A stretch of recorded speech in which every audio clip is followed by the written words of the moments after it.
Assalamualaikum warahmatullahi wabarakatuh.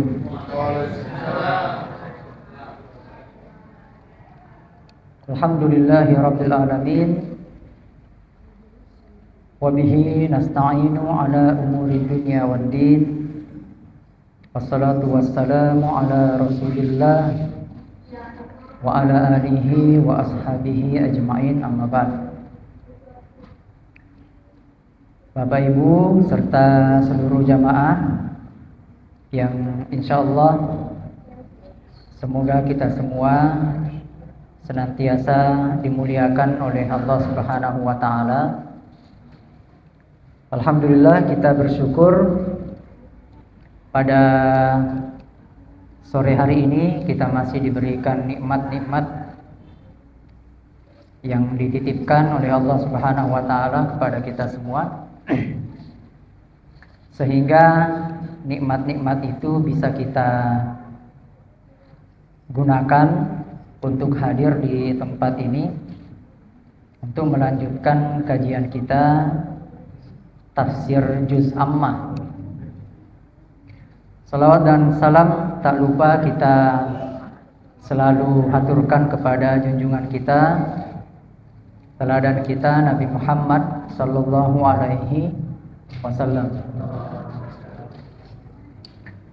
Baik, selanjutnya Bapak Ibu sekalian,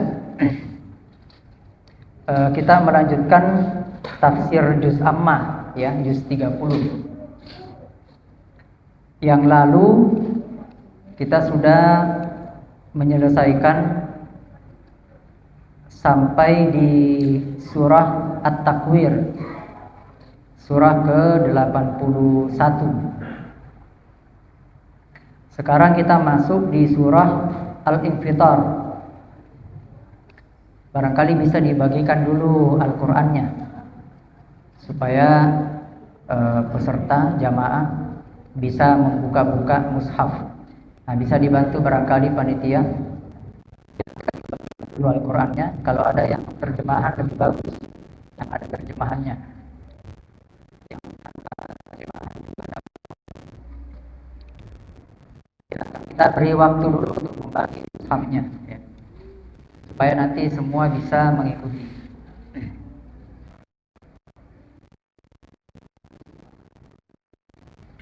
Baik Bapak Ibu yang dimuliakan Allah Subhanahu wa taala. Ini kita masih di juz 30 ya. Juz 30. Surah Al-Infitar ini surah ke-82. Ini total ayatnya ada 19 ayat. Nah, 19 ayat. Sudah ketemu Bapak Ibu? Surah ke-82. Silakan dibuka surah ke-82. Nah, kalau ada yang belum ketemu, barangkali yang di sebelahnya bisa membantu. Ya, supaya bisa ketemu.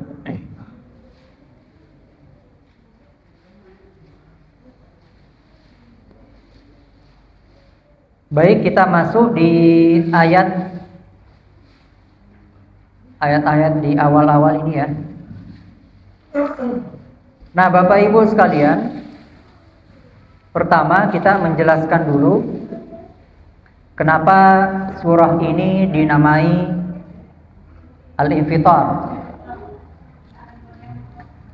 Nama surah ini dinamai Al-Infitar karena ayat pertamanya itu ada lafaz.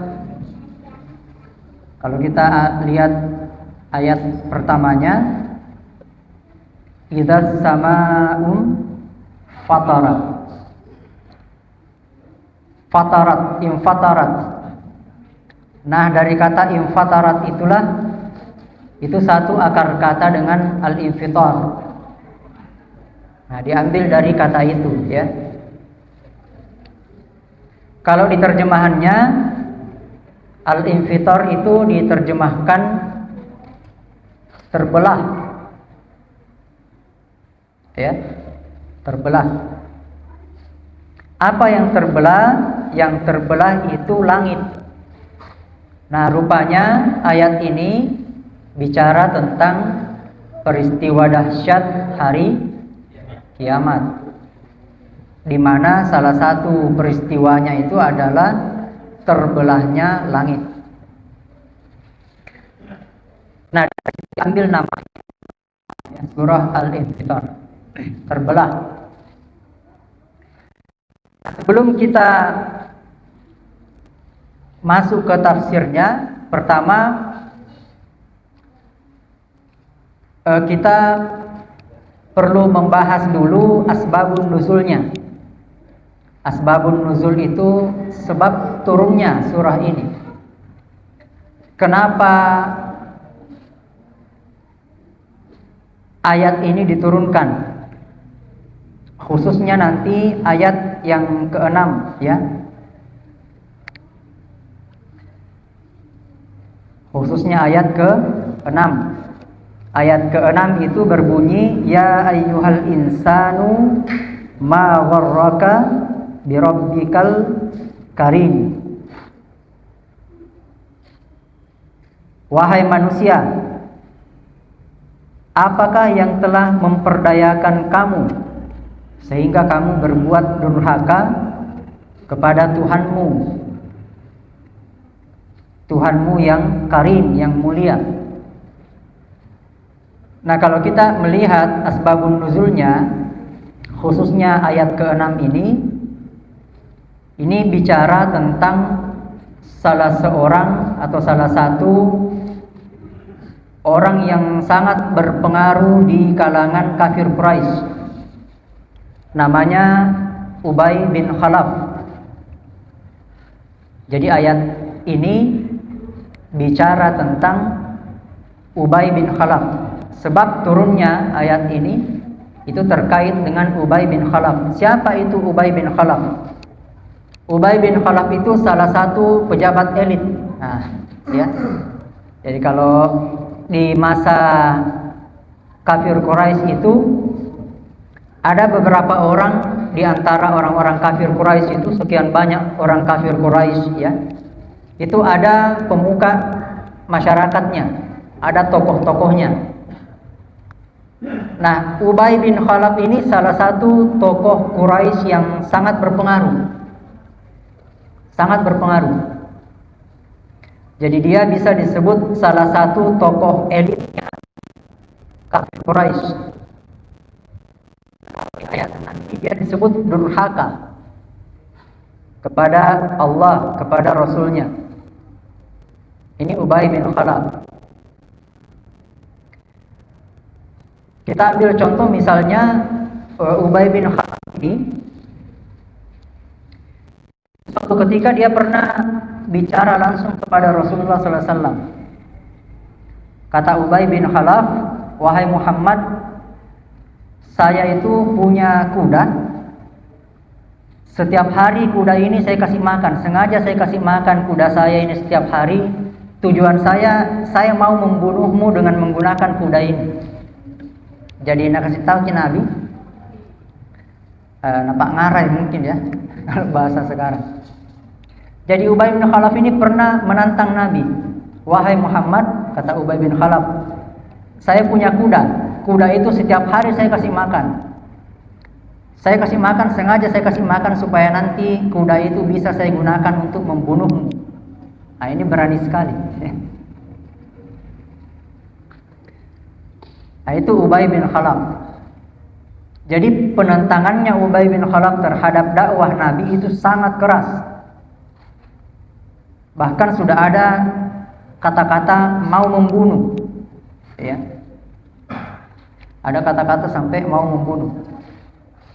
Tapi apa jawab Nabi Sallallahu Alaihi Wasallam ketika Ubay bin Khalaf berkata begitu? Apa jawab Nabi Sallallahu Alaihi Wasallam? Justru insya Allah sayalah yang akan membunuhmu. Nah, itu jawabannya Nabi. Jadi Nabi itu bukan pengecut. Nabi itu bukan orang yang penakut. Kalau dengan kaitannya dengan agama, Nabi itu tidak gentar, ya. Maka selama ini kan kita digambarkan Nabi itu sopan, santun, ya, lembut. Ya, tapi kalau dengan orang kafir, apalagi yang jelas-jelas menentang, mau membunuh, itu Nabi keras. Nah, makanya kalau ada umat Islam sekarang, orang Yahudi laknatullah, Zionis membunuh saudara kita, lantas kita ini masih akrab dengan mereka, masih ada hubungan bilateral, masih ada hubungan dagang dan seterusnya, itu muslim yang pengecut. Nabi tidak mencontohkan begitu. Nabi itu ditentang, beliau tidak gentar. Nah, itu terbukti dari jawaban Nabi terhadap Ubay bin Khalaf. Jawab Nabi, insya Allah saya akan membunuhmu. Kemudian seiring berjalan waktu, tiba masanya kita kenal dengan salah satu perang yang sangat bersejarah, ya, perang Uhud, di Bukit Uhud. Di perang Uhud itu Ubay bin Khalaf ini kembali menemui Nabi sallallahu alaihi wasallam menjelang perang itu. Ya, sebelum dimulainya perang itu, Ubay bin Khalaf itu kembali menemui Nabi sallallahu alaihi wasallam. Ubay bin Khalaf kembali berkata, "Wahai Muhammad, kau tidak akan selamat ini hari." Itu menantang lagi. Engkau tidak akan selamat hari ini di perang ini, kata Ubay bin Khalaf. Sampai-sampai sahabat mendengar perkataan Ubay bin Khalaf itu, sampai-sampai para sahabat itu menawarkan, bagaimana kalau kami ikuti ini orang, ya, kami habisi. Jawab Nabi, biarkan saja. Kemudian setelah itu terjadi peristiwa perang Uhud, dan persis janjinya Nabi sallallahu alaihi wasallam. Ubay bin Khalaf itu ketika perang Uhud, Bapak Ibu sekalian, itu pakaian lengkap, pakaian perang. Jadi perisainya segala macam, ya, pelindungnya lengkap. Tapi Nabi berhasil membunuh Ubay bin Khalaf dengan cara apa? Beliau menombak. Jadi ada tombak yang dilemparkan Nabi sallallahu alaihi wasallam, itu persis kena lehernya Ubay bin Khalaf. Ada celah di sini, dari baju besinya itu ada celah sedikit di sini. Persis itu yang ditembak oleh Rasulullah sallallahu alaihi wasallam, ya, kena lehernya Ubay bin Khalaf. Ini menunjukkan Nabi itu panglima perang, kepala negara yang tidak pengecut. Nabi itu mungkin pakaiannya tidak selengkap Ubay bin Khalaf, tapi satu lawan satu Nabi menang. Nah, ini bukti bahwa Nabi itu fisiknya luar biasa, ketangkasannya berperang luar biasa. Selama ini kita digambarkan Nabi itu santun, kalau dicaci diam saja, ya. Ya, tapi kalau perang, ya, terhadap orang kafir beliau keras, tangkas, cekatan, cepat, dan tepat sasaran, ya. Bayangkan itu pakai pakaian lengkap, ada celah sedikit di sini, itu yang dihantam Nabi. Ubay bin Khalaf setelah kena itu kembali ke masih hidup, ya, masih hidup, kembali ke pasukannya. Tapi begitu di perjalanan dari peperangan Uhud itu, pasukan Quraisy kembali ke Makkah, di perjalanan itu Ubay bin Khalaf tewas, ya. Maka benarlah apa yang pernah disampaikan Nabi, insya Allah saya akan membunuhmu. Kalau tadi Nabi membiarkan sahabat ketika Ubay bin Khalaf menjelang perang Uhud itu menantang Nabi, engkau tidak akan selamat hari ini. Kalau Nabi membiarkan sahabat yang membunuhnya, berarti perkataan Nabi tadi tidak terbukti bahwa dia yang akan membunuhnya. Nah, itu bukti bahwa apa yang diucapkan Nabi itu pasti terjadi, ya, pasti terjadi. Nabi SAW jelas menyatakan, insya Allah saya yang akan membunuhmu. Dan betul di medan perang Ubay bin Khalaf itu tewas di tangannya Rasulullah SAW. Nah, ini Ubay bin Khalaf. Maka turun surah Al-Infitar ini, khususnya ayat ke-6, itu bicara tentang Ubay bin Khalaf selama masa hidupnya, yang penentangannya terhadap dakwah Nabi SAW itu sangat keras. Makanya hari ini Kalau ada yang menantang dakwah umat Islam dan penentangannya sangat keras, nah bisa jadi nanti ya bisa berakhir seperti ini. Ya, Ubay bin Khalaf. Saking buruknya Ubay bin Khalaf ini sampai-sampai ada hadis Nabi Shallallahu Alaihi Wasallam yang menyebutkan barang siapa yang meninggalkan sholat, kata Nabi Shallallahu Alaihi Wasallam, maka orang itu akan dikumpulkan dengan Fir'aun, Haman, Qarun, Ubay bin Khalaf. Saking jeleknya ini Ubay bin Khalaf itu disandingkan dengan Fir'aun, Haman, sama Qarun. Tapi hadisnya itu bicara tentang orang yang meninggalkan sholat. Termasuk orang yang meninggalkan sholat karena sibuk dengan perdagangan, perniagaan. Itu kata Nabi, orang yang meninggalkan sholat disebabkan karena hal itu, maka dia nanti akan dikumpulkan bersama Fir'aun, Qarun, Haman, dan Ubay bin Khalaf. Nah, ini saking buruknya ini Ubay bin Khalaf. Nah, itu saya kira asbabun nuzulnya kita pahami dulu kenapa ayat ini diturunkan, ya, supaya nanti kita ada gambaran kenapa ayat ini turun. Itu salah satunya untuk menegur si Ubay bin Khalaf ini, salah satu tokoh elitnya orang kafir Quraisy. Nah, Bapak Ibu sekalian, kita masuk di ayat pertama. Idzas samaa'u fatarat, ketika langit terbelah. Terbelah ya, maknanya ini sudah kita bahas sebelumnya. Ketika langit terbelah. Makna infitar di sini adalah terbelah. Ini juga pernah disebutkan juga di ayat yang lain. Di surah Al-Muzammil surah ke-73 itu disebutkan di ayat ke-17 dan 18. Fakaifa tattaquna in kafartum yauma yaj'alul wildani shiba. Lalu bagaimanakah kamu akan dapat menjadi dirimu jika kamu tetap kafir, mengingkari hari yang menjadikan anak-anak beruban, maksudnya hari kiamat. Saking dahsyatnya hari kiamat, anak-anak sampai beruban. Kalau yang beruban biasa, orang yang banyak pikirannya, Pak ya. Saking banyaknya pikirannya, sampai-sampai rambutnya beruban. Atau uban itu ya tanda-tanda isyarat bahwa sudah banyak jatah umurnya. Nah, hari kiamat itu sampai menjadikan anak-anak beruban. Kemudian di surah Al-Muzammil ini ada kalimat as-sama'u munfatirum bi. Langit pada hari itu munfatir, terbelah. Ini satu akar kata dengan infitar. Kana wa'duhu maf'ula, sesungguhnya janji Allah itu pasti terlaksana. Jadi makna infitar itu terbelah. Nah, ini salah satu peristiwa dahsyat di hari kiamat nanti, yaitu terbelahnya langit.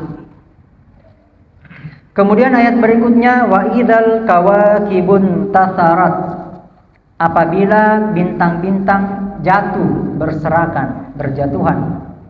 Bintang-bintang berjatuhan. Nah, ini dahsyatnya. Sampai saking dahsyatnya hari kiamat itu sampai langit terbelah, bintang-bintang jatuh. Saking kerasnya itu, ya. Kemudian wa idzal biharu fujirat, ketika lautan meluap. Saking dahsyatnya goncangannya itu kiamat, sampai air di laut itu meluap.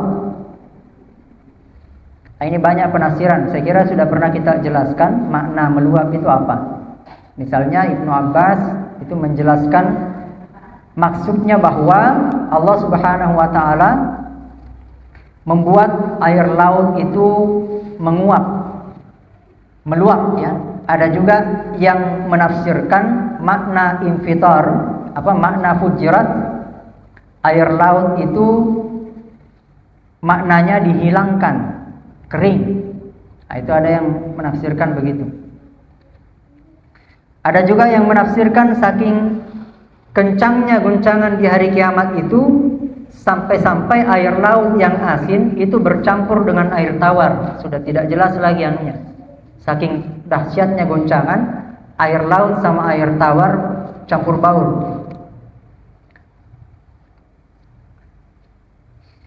Itu diantara makna fujirat. Air laut itu meluap. Ada juga memaknai kering, ada juga memaknai bercampur dengan air tawar. Kemudian peristiwa dahsyat hari kiamat yang lain adalah wa idzal quburu bu'thirat. Ayat berikutnya, apabila kuburan-kuburan itu terbongkar. Ibnu Abbas menafsirkan yang dimaksud bu'thirat itu maknanya adalah digali. Kemudian As-Suddi menafsirkan bahwa kuburan itu terbongkar, bergerak, saking dahsyatnya hari kiamat. Kuburan itu bergerak, terbongkar, lalu keluarlah penghuninya. Keluar penghuninya, dihidupkan kembali, ya. Tidak ada yang susah bagi Allah Subhanahu wa taala. Manusia yang sudah terkubur ribuan tahun, tinggal tulang belulang, kalau Allah mau membangkitkan utuh kembali, bisa saja, tidak ada yang susah bagi Allah. Allah Subhanahu wa taala mengadakan yang tidak pernah ada saja bisa. Apalagi mengembalikan yang pernah sudah ada. Manusia yang mati terkubur ribuan tahun lamanya bisa dihidupkan kembali oleh Allah untuk apa? Di ayat berikutnya dijelaskan alimat nafsum ma qaddamat wa akharat. Pada hari itu, pada hari kiamat itu, setiap jiwa mengetahui apa yang telah dikerjakan dan apa yang dilalaikan. Rupanya kita nanti semua setelah mati dihidupkan kembali. Salah satu tujuannya dihidupkan kembali untuk apa? Mau dikabarkan kepada kita apa yang sudah kita kerjakan, apa yang kita tinggalkan. Ada larangan-larangan Allah Subhanahu wa taala malah dikerjakan oleh manusia. Ada kewajiban-kewajiban yang diwajibkan Allah kepada manusia malah dilalaikan, ditinggalkan.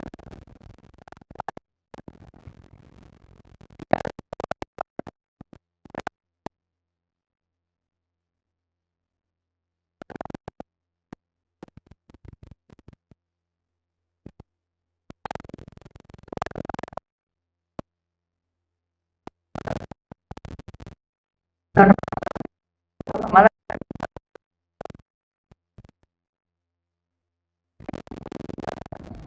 tapi sebaliknya larangan-larangan Allah, dilarang berjudi malah dikerjakan. Sekarang ini judi online luar biasa, viral. Ya, ada anak bunuh mamanya gara-gara judi online. Ada tetangga bunuh tetangganya. Ya. Macam-macam kejadian gara-gara judi online. Dan banyak sekali bahkan sampai-sampai di berita itu disebutkan anggota dewan saja mohon maaf main begitu juga, ya. Bagaimana nih pikirannya ini mau mewakili rakyat kalau begini? Aspirasi apa yang mau dibahas kalau orang-orangnya seperti itu? Ya. Bagaimana mau menghasilkan produk hukum yang baik kalau kebiasaannya begini? Orang-orang yang membuat hukum kebiasaannya begini, judi online. Ini banyak merusak sendi-sendi kehidupan kita. Jauh-jauh hari sudah dilarang oleh Allah Subhanahu wa taala. Hurrimat alaikumul maitah waddam walamal khinzir. Di ayat yang lain judi termasuk di dalamnya, riba. Dilarang semua. Tapi malah dikerjakan. Inilah uniknya ini manusia. Yang diwajibkan ditinggalkan, yang dilarang justru dikerja. Judi online. Kemudian apalagi perzinaan. Baru-baru ini ada film viral. Ya, apa itu? Itulah judulnya, ya. Dan film ini viral dan banyak yang komentar ya di YouTube, di mana itu ya, banyak yang komentar, terjadi juga di lingkungannya. Artinya kondisi sosial kita sekarang, perzinaan ini sudah merajalela. Bahkan difasilitasi oleh negara di beberapa lokasi. Tidak tahu di tempat kita sekarang ini di Makassar. Ya. Nah, justru difasilitasi. Padahal itu jelas dilarang. Zina itu, kalau riba Pak, riba itu dilarang oleh Allah, disebutkan jelas. Ya, kalau zina itu bunyi ayatnya apa? La taqrabuz zina. Mendekatnya saja jangan, apalagi melakukan. Mendekati saja. Bagaimana mendekati zina itu? Berdua-duaan. Kalau di film itu kan, ya meskipun adegannya ya tidak terlalu ini, tapi dikisahkan di situ. Kalau kita baca sinopsis filmnya itu ya, dan ketika pemerannya itu diwawancarai, kebetulan pemerannya orang Makassar. Ketika diwawancarai di podcastnya Densu itu ya, dia bilang memang manusia itu kalau dia sering ada di kondisi seperti itu, sebaik apapun dia, kalau dia terus-menerus berulang-ulang ada dalam kondisi berdua-duaan, itu lama-lama juga akan kalah. Apalagi kalau negara memfasilitasi, ya itu lebih parah lagi ya. Jauh hari Islam sudah mengatur interaksi laki-laki perempuan. Kemudian apalagi riba. Utang negara kita sekarang tembus 8.000 triliun. Tahun lalu itu masih 7.800-an triliun utangnya Indonesia. Dan tahun lalu menurut laporan DPR, tahun lalu 2023 kita bayar bunga utang itu 441 triliun bunganya, bukan pokoknya. Itu baru yang dibayar itu bunganya Ji. 441 triliun. Tahun 2025, tahun depan, utang negara kita itu jatuh tempo senilai 800 triliun, harus dilunasi nanti tahun 2025. Jadi kejar target. Bagaimana caranya dapat 800 triliun 2025 nanti mau bayar utang. Nah, enggak tahu nih nanti naik pajak atau apa, atau semua dipajaki ya, atau bagaimana. Karena negara kita ini bisa dibilang 80% dari APBN itu ditopang oleh pajak. 80% APBN, anggaran pendapatan belanja negara, itu 80%-nya ditopang dari pajak. Jadi dipajaki, beli motor dipajaki, beli rumah dipajaki, belanja di warung-warung rumah makan dipajaki. Ya, kalau kita masuk di warung makan itu ada Pak ya. Kalau kita lihat notanya PPN. Apa itu PPN? Pajak pertambahan nilai. Berapa persen? Nah, 12, ada yang 11. Persen lah kita ambil, masuk di rumah makan tertentu, kita makan di situ 50.000, maka pajaknya kita bayar 5.000. Pajak itu dibebankan ke konsumennya. Nah, inilah negara kita. Karena itu tadi yang diharamkan Allah malah dikerjakan. Ya. Dan banyak lagi yang lain. Hukum Allah yang seharusnya dijadikan dasar kehidupan bernegara, membuat undang-undang, aturan, seharusnya yang dijadikan dasar itu adalah hukum Allah, tapi mana yang dipakai yang lain, hukum yang lain. Akhirnya kacau seperti sekarang. Judi merajalela, zina dan lain-lain, ya, riba dan seterusnya. Nah, maka ayat ini pesan untuk kita, alimat nafsum ma qaddamat wa akharat. Di hari kiamat nanti itu setiap jiwa akan tahu apa yang dia sudah kerjakan dan apa yang dia lalaikan. Ya. Kemudian ayat berikutnya, nah ini tadi yang terkait Ubay bin Khalaf. Ya ayyuhal insanu ma gharraka bi rabbikal karim. Wahai manusia, apakah yang membuat kamu itu terperdaya sampai-sampai kamu berbuat durhaka kepada Tuhanmu yang maha mulia? Allah Subhanahu wa taala mewahyukan ayat ini itu terkait dengan Ubay bin Khalaf, tapi kita bisa mengambil pelajaran. Kenapa Allah Subhanahu wa taala sampai menurunkan ayat ini kepada Ubay bin Khalaf? Nah, salah satunya perbuatan yang harus kita jauhi di antara perbuatan-perbuatannya Ubay bin Khalaf itu menentang dakwah Islam. Nah, ini hati-hati. Manusia-manusia zaman sekarang siapa saja yang menentang dakwah Islam itu hati-hati, ya. Ini diancam oleh Allah Subhanahu wa taala.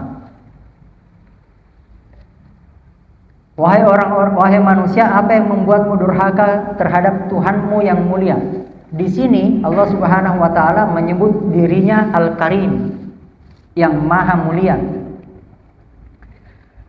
Kenapa?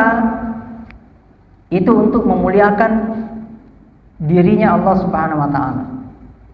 Bahwa manusia yang dia itu makhluk yang diciptakan oleh Allah dari setetes air yang hina, kok berani-beraninya menentang Allah yang maha mulia, yang karim, ya. Padahal Allah sudah menciptakan manusia, makhluk kecil ini dari setetes air yang hina. Makhluk dari setetes air yang hina ini jadi orang berani-berani melawan Tuhan yang maha mulia. Itu sengaja Allah menyebutkan di sini yang maha karim, mulia, supaya manusia menyadari posisinya bahwa manusia itu makhluk yang lemah, makhluk kecil, makhluk yang tercipta dari benda yang hina, supaya dia menyadari itu. Di saat yang sama manusia menyadari bahwa Allah itu maha mulia, maha pengasih, maha tinggi, maha agung. Nah, supaya manusia sadar. Di tafsir Ibnu Katsir itu dijelaskan bahwa ayat ini adalah ancaman dari Allah Subhanahu wa taala terhadap orang kafir. Nah, ini pelajaran bagi kita supaya kita menjauhi apa-apa yang dilakukan orang-orang kafir dulu. Salah satu di antaranya adalah menentang dakwah Islam, ditawari ajaran Islam malah dilawan, dikriminalisasi dan seterusnya. Padahal tidak pantas seorang hamba yang sudah diciptakan oleh Allah Subhanahu wa taala dari setetes air yang hina tadi, sudah diciptakan oleh Allah, tidak pantas bagi hamba ini untuk menantang penciptanya yang sudah menciptakan dia. Sudah diciptakan tapi setelah jadi malah menentang penciptanya. Nah, inilah manusia. Sehingga Umar bin Khattab dengan anaknya beliau, yaitu Abdullah bin Umar, beliau berdua menafsirkan, ketika menafsirkan ayat ini, beliau berdua, Umar bin Khattab dan putranya Abdullah bin Umar radhiyallahu anhuma, itu memahami ayat ini bahwa manusia itu bisa durhaka kepada Allah, salah satu sebabnya karena bodoh. Itu kata Umar bin Khattab. Salah satu sebab manusia itu mendurhakai Allah karena bodoh.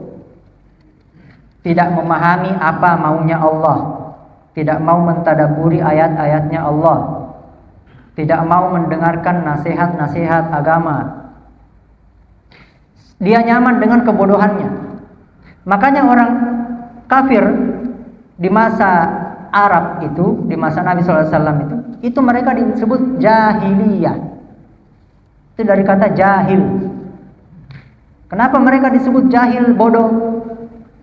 Bukan berarti bodoh secara intelektual, bukan berarti bodoh secara, karena faktanya orang-orang Arab itu jago berdagang, ya, pintar-pintar, bikin syair, jago-jago mereka itu. Tapi kenapa disebut jahil? Karena mereka bodoh terhadap ajaran agama yang dibawa oleh Rasulullah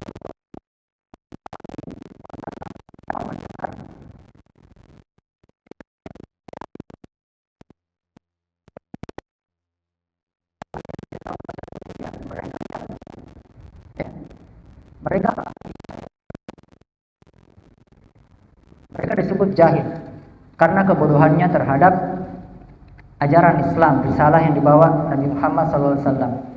Maka kalau kita mau menjadi orang yang tidak mendurhakai Allah Subhanahu wa taala, kita harus mempelajari agama ini. Supaya kita tidak menjadi orang yang awam, di mana karena keawaman kita terhadap agama ini, karena ketidakpahaman kita terhadap agama ini, itu nanti yang menjadi penyebab kita jadi durhaka. Bisa jadi itu diharamkan Allah, kita tidak paham ternyata itu haram. Ya, riba itu Bapak Ibu sekalian sekarang di zaman kita dikemas sedemikian rupa. Mulai dari istilahnya bukan lagi riba, bunga. Bunga itu kan indah, wangi, ya. Kenapa disebut bunga? Ya. Itu untuk memanipulasi istilah. Riba itu sebenarnya, ya. Atau ada istilah lain, bahkan sekarang pakai istilah-istilah yang terkesan Islami. Mudharabah bagi hasil, itu istilah fikih. Tapi fakta mudharabah dalam dunia fikih itu beda dengan fakta mudharabah di dunia perbankan yang ada sekarang. Maka banyak dikritik oleh para ekonom muslim konsep mudharabah yang ada di bank-bank syariah sekarang. Ini bahayanya kalau awam terhadap ajaran Islam. Bisa jadi sesuatu itu boleh dikerjakan, malah diharamkan. Ya, saya ambil contoh misalnya, saya pernah dengar ceramah video mat tabe itu tidak boleh, karena dia anggap mat tabe itu bungku-bungku di hadapan manusia itu tidak boleh, itu seperti ruku, tidak boleh ruku kepada selain Allah. Ini agak ya bisa dibilang terlalu berlebihan, ya. Padahal beda antara tabe sopan santun, membungkuk dalam rangka penghormatan, dengan membungkuk dalam rangka ruku sujud, beda. Jadi kalau orang tidak memahami Islam ini dengan benar, bisa jadi sesuatu yang justru boleh dikerjakan diharamkan. Sebaliknya sesuatu yang haram anggap biasa saja. Sudah puluhan tahun negara kita berhukum dengan hukum demokrasi yang diambil dari barat, tapi orang-orang ini membiarkan saja bersuara. Dakwah tauhid ketika hukum Allah ditelantarkan, dilecehkan, dikesampingkan, mana dakwah tauhidnya? Harusnya tauhid dan hukum Allah. Ya. Tauhid itu bukan hanya dalam hati, tapi ketika Allah memberi kita hukum untuk mengatur kehidupan kita, di situ juga ada tauhidnya. Kita menganggap satu-satunya, tauhid itu kan mengesahkan, satu-satunya hukum yang terbaik itu hukum Allah, itu tauhid. Ya, kalau ada sistem politik, sistem hukum yang pakai hukum di luar hukum Allah, lantas kita sebagai pendakwah tauhid diam-diam saja, seolah-olah menganggap itu bukan masalah serius. Ini tauhidnya di mana? Ya. Ini kalau kita mengkaji Islam itu harus utuh, lengkap. Ya, tidak bisa diambil sepotong-sepotong. Dakwah tauhid saja. Ya. Dakwah sedekah saja. Ya, dakwah apalagi dan lain-lain, macam-macam. Ambil segmen masing-masing. Islam itu harus didakwahkan seluruhnya. Ketika Islam mengharamkan riba, maka kita menyuarakan riba itu haram. Ketika Islam mengharamkan zina, kita menyuarakan zina itu haram. Ketika Islam mengharamkan syirik dalam bentuk apapun, menduakan Allah dalam tauhid, penyembahan, uluhiyah, menduakan Allah dalam hal hukum, kita juga harus menyuarakan. Tidak bisa hanya mengesahkan Allah dalam hal penyembahan saja. Tapi ketika Allah memberi kita hukum, lantas hukum itu dikesampingkan oleh orang banyak, lantas kita diam-diam saja. Nah, jamaah yang dimuliakan Allah Subhanahu wa taala, ini maksud Umar bin Khattab radhiyallahu an, bahwa kebanyakan manusia itu durhaka karena awam. Dia mengalami kebodohan terhadap ajaran Islam. Penafsiran yang lain ketika menafsirkan bahwa Kenapa manusia itu durhaka kepada Allah? Ditafsirkan oleh Qatadah, kata beliau, sebab manusia itu durhaka kepada Allah Subhanahu wa taala karena dia dipengaruhi setan. Nah, sama yang tadi berdua-duaan, yang tiganya siapa? Setan. Ya. Mungkin tidak ada niatnya bermaksiat, tapi berada pada kondisi seperti itu, nah itu memancing setan untuk menjerumuskan dia ke dalam kemaksiatan. Jadi manusia ini mudah-mudahan kita dilindungi oleh Allah Subhanahu wa taala dari ujian-ujian seperti ini.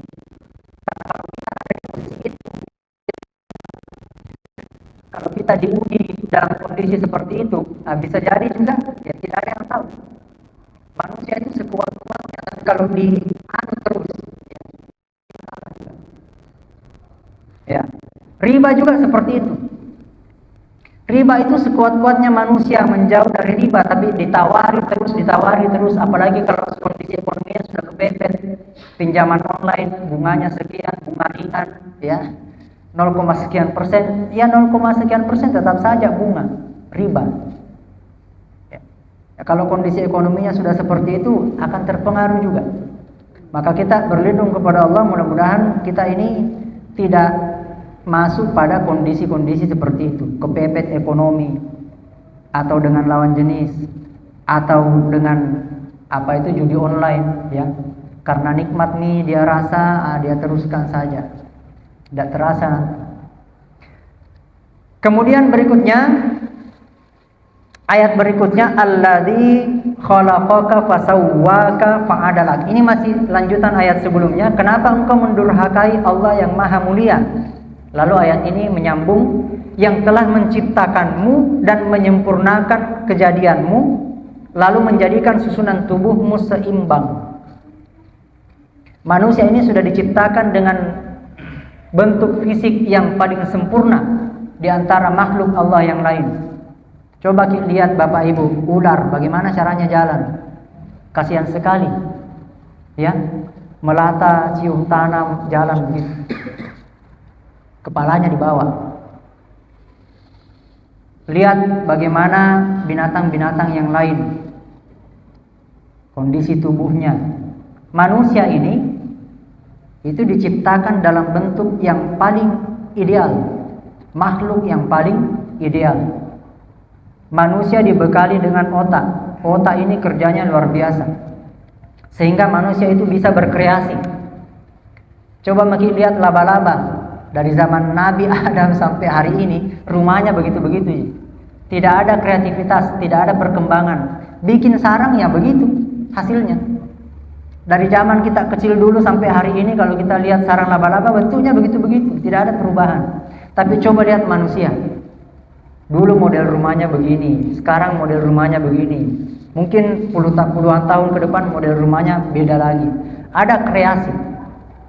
Manusia memang diciptakan oleh Allah dalam bentuk yang luar biasa sempurna kalau dibandingkan makhluk-makhluk Allah yang lain. Di surah At-Tin itu dijelaskan, laqad khalaqnal insana fi ahsani taqwim. Sungguh kami telah menciptakan manusia dalam bentuk yang paling sempurna. Nah, ayat ini kalau dikaitkan dengan ayat sebelumnya, sudah diciptakan dalam bentuk yang sempurna, juga tidak bersyukur sama Allah Subhanahu wa taala. Sudah dikasih bentuk fisik yang terbaik dibandingkan makhluk yang lain, masih juga mengkufuri Allah Subhanahu wa taala, menentang Allah Subhanahu wa taala. Nah, itu pesan dari ayat ini. Pesan ayat ini yang lain ditafsirkan oleh Qatadah, kata beliau, makna fi ayyi suratin ma syaa rakkabak. Ini ayat yang lain ya. Bahwa Allah Subhanahu wa taala itu mampu menciptakan manusia dalam bentuk fisik yang ada sekarang. Seandainya Pak, Allah mau menciptakan manusia bentuknya seperti kambing, anjing, babi, kira-kira Allah mampu atau tidak? Mampu atau tidak?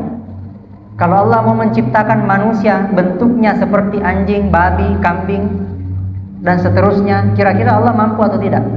Mampu, tapi itu tidak dilakukan Allah Subhanahu wa taala. Manusia ini diciptakan oleh Allah dalam bentuk yang sangat mulia. Sudah diciptakan dalam bentuk yang sangat mulia seperti itu, masih membangkang kepada Allah Subhanahu wa ta'ala. Sudah dikasih aturan untuk mengatur hidupnya, tidak mau diatur. Nah, inilah manusia. Nah, jamaah yang dimuliakan Allah Subhanahu wa ta'ala, kemudian ayat berikutnya, kalla bal tukadzibuna biddin. Sekali-kali janganlah engkau begitu. Maksudnya jangan mendurhakai Allah. Bal tukadzibuna biddin. Bahkan ada di antara kalian, kata Allah, yang mendustakan hari pembalasan. Diancam dengan kalau kau durhaka sama Allah, ada hari pembalasan. Hari pembalasannya juga diingkari. Ya. Kalau anak kita nakal, diancam, biasanya berfungsi, Bu, ya. Berfungsi. Kalau anak itu nakal, diancam sama orang tuanya, biasanya menurut. Artinya ancaman itu ada fungsinya ternyata. Nah, ini ada manusia yang kata Allah dikasih ancaman. Ancamannya berupa apa? Peringatan bahwa ada hari kiamat nanti, ada hari pembalasan. Hari pembalasannya itu diingkari. Nah, ini manusia luar biasa. Sudah dikasih ancaman, ancamannya juga diingkari. Ibaratnya anak kita nakal, diancam kalau tidak begini kok, tidak kubelikan kok coklat. Ancamannya dia ingkari, balde-balde. Ancamannya beginilah juga. Sudah diancam dengan hari pembalasan oleh Allah, ancaman itu diingkari juga oleh mereka. Nah, ini diantara manusia ada yang seperti ini. Mudah-mudahan kita ketika diancam oleh Allah ada hari pembalasan, kita langsung tergetar. Wih, ada ancaman ini. Tidak boleh durhaka kepada Allah. Nah, Bapak Ibu yang dimuliakan Allah Subhanahu wa taala, saya kira cukup dulu sampai di sini kajian tafsir kita surah Al-Infitar. Mudah-mudahan banyak hikmah yang bisa kita petik, meskipun ayat 6 tadi turun dalam rangka menegur sikapnya Ubay bin Khalaf yang menentang dakwah Islam, tapi mudah-mudahan ini juga bisa menjadi inspirasi bagi kita bahwa kita juga mendapatkan peringatan dari Allah Subhanahu wa taala. Kita diingatkan dengan hari pembalasan. Kita diingatkan bahwa Allah sudah menciptakan kita, seharusnya kita tidak mendurhakai Allah. Kita diberikan aturan oleh Allah untuk menuntun hidup kita, seharusnya kita tidak durhaka kepada Allah Subhanahu wa taala. Mudah-mudahan bermanfaat sebagai bahan renungan kami maupun untuk kita semua. Semoga Allah senantiasa membimbing kita berada di jalannya yang lurus dan istiqamah, berada di jalan Allah Subhanahu wa taala sampai akhir hayat kita. Sekian, hadanallahu wa iyyakum ajmain. Nun wal qalami wa ma yasturun billahi fisabilil haq fastabiqul khairat. Wallahu a'lam bissawab. Wassalamualaikum warahmatullahi wabarakatuh.